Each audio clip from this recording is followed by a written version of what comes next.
So May looks like the finish line, and for you, maybe it is. But for your freshmen, it's one of the most emotionally loaded times of the year. Three different stressors all hitting in the same few weeks.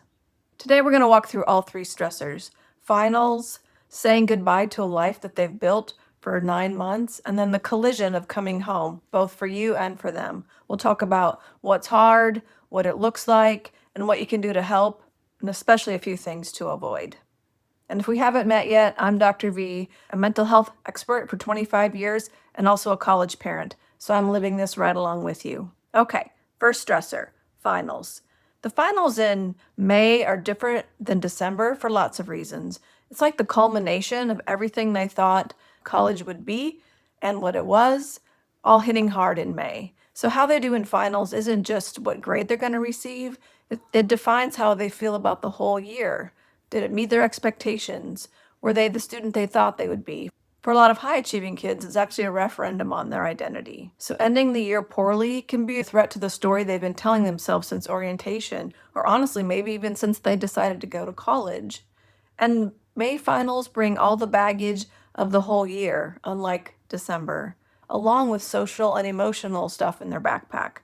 Belonging, friendships, did they do as well on their team as they wanted to? It's like this crushing combination of how school was gonna go and how it really went. So what you might spot is more negativity in general. Maybe all of a sudden they don't even like their school, or they hate the classes that they had to sign up for. Maybe their comments shift from "I'm gonna do well" to "oh, I just need to get through this semester." Basically, think about the most stressed out you've ever seen your kid. That's probably what you're gonna see in May related to finals. Here are a few ways you can help. First, I'm going to cut right to the things to avoid and get those out of the way. Avoid any kind of conversation about the classes in general, or honestly, school in general. So, have you studied? Have you talked to your professor? How do you think you're going to do? How did you do? Anything that relates specifically to that test or the pressure of that week, just skip it for now. Of course, your curiosity is well meaning, but it can kind of come across maybe judgy or evaluative, and your student is already doing that too much for themselves. So here's what actually can help.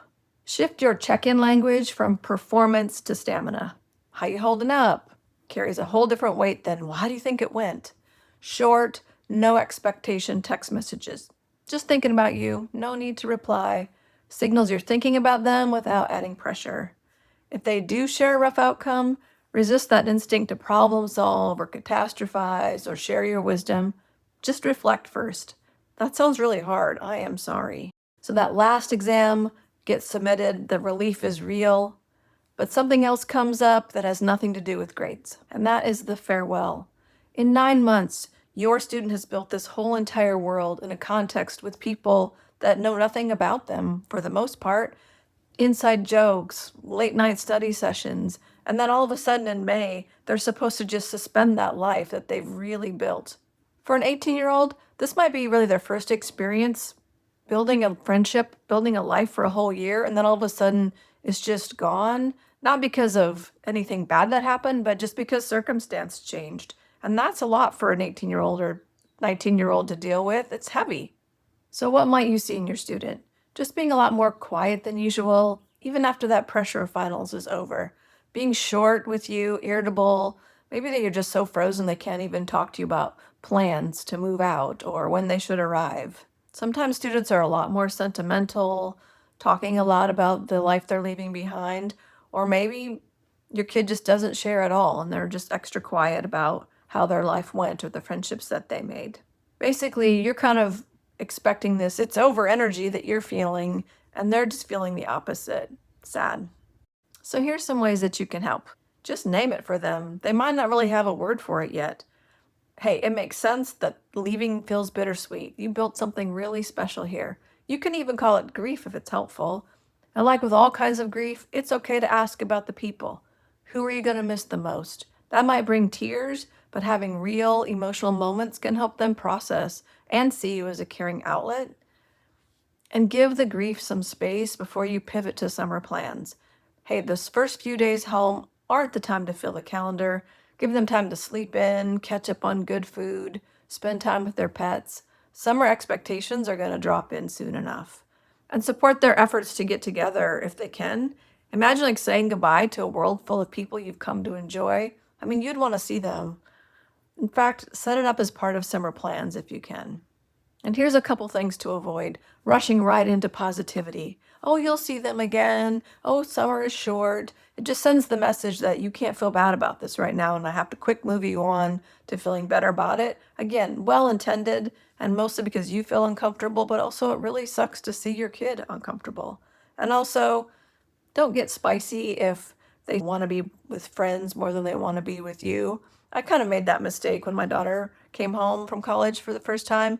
I thought we'd just jump right back into how life was, and we'd be doing our smoothie routines and things like that. She made plans to go see her college friends within a couple of days of being home. So we had to have a little chat about that, and I realized that letting go of that life was a lot harder than I thought it would be, even if it just was for the summer. So just remember this: your student can be so happy to be home and also so sad to have left behind this life that they built for 9 months. So they've powered through finals, said their farewells, and now it's time to come home. And this stressor involves you. And actually, that first summer home can be so rough.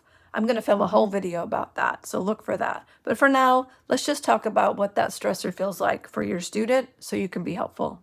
For 9 months, your student has been the author of their own day. Every decision: when they get up, when they eat, how they study, who they hang out with. And honestly, you were probably super glad that they did that. It showed that they were being independent. So when they walk through that door in May, they don't revert back to that kid they were in August. You wouldn't really want them to, and honestly, they can't. So if you try to run your house like you did the summer before they left, it's just going to make it harder for both of you. So let's talk about what you might see in those first few weeks home. Low-grade irritability. Maybe you can't do anything right. Probably a lot of sleeping in or sleeping odd hours as they adjust to their new schedule at home. Maybe this fight between wanting some connection and wanting some space, sometimes in the same hour. And some pushback on house expectations that really were never an issue before they left. So here's some ways that you can help. Have one brief conversation before they come home, not to set the rules, but just to signal respect. Like, hey, things might feel different this summer. We're going to figure out what works for both of us together. That one move can prevent that first week friction. And if you're watching this past their first week, it's okay. Just reset and try again.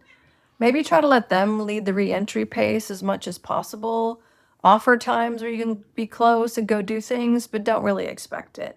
If you have extended family plans or travel plans you can't change, of course you can go through with them. Just be sure to give your kids some space to decompress however you can. And then try to recalibrate that baseline together. Of course you can set expectations, and you should, but figuring out how to do that with a young adult who's been living independently for months can be a lot different than just trying to figure it out with a high schooler. Some things to avoid: long lectures about, well, under my roof, and this is how we're going to do it. You're just going to get a lot of friction and pushback and kind of ruin this first summer, which is hard enough already. And just remember, summer is long.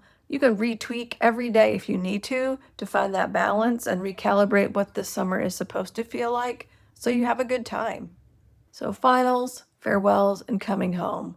3 really intense emotional experiences, all hitting, honestly, kind of in the same couple of weeks. If your student is struggling with that, they are normal and they are full. And the best thing you can do is not try to fix it, but acknowledge that it's there and be that caring person that they're looking for, that they need to shepherd them through into June. Here's your one assignment for May. Before your student leaves campus, just send them one text. I'm really proud you made it through the year. I don't even care how the year went, because just getting to the other side from August to May is a big accomplishment. Oh, and if your kid is already home, you can still say that and just add a hug. And hey, if you found this series helpful, hit subscribe. You can catch June and July videos before your student heads off for sophomore year. Summer has its own surprises, and I want you to be ready for them. I'll see you soon.